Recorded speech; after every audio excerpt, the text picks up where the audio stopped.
Hey everyone! I have something a little different for you today since the server's down and I can't get some new game footage at the moment. So I reverse engineered Arcana's Starfall weather a while ago using JavaScript, which is a web browser coding language that you may or may not have heard of if you've not been in that space before. And I used a game engine in JavaScript called Phaser to create what's called a particle system. And these systems are used in many, many different maps of MapleStory, many other games as well. And how it works here is a star is created on an interval, like every 1/10 of a second. It's given a set of characteristics that you tell it, such as a random size between a minimum and a maximum, so you have smaller stars and bigger stars. A random horizontal starting position, so it can show up across the whole map here. And a directional speed, in this case we're telling it to go downwards.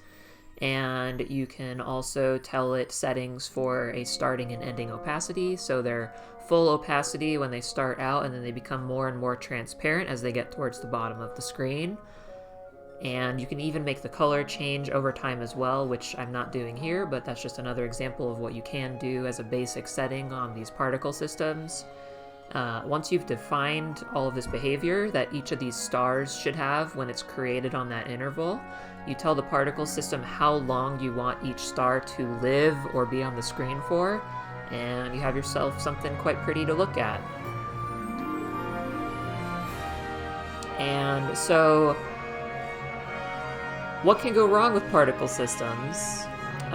Which I have seen in MapleStory, actually, is this is a reminder that video games are just cleverly disguised polygons, so if you don't want magic of video games ruined, you may want to look away.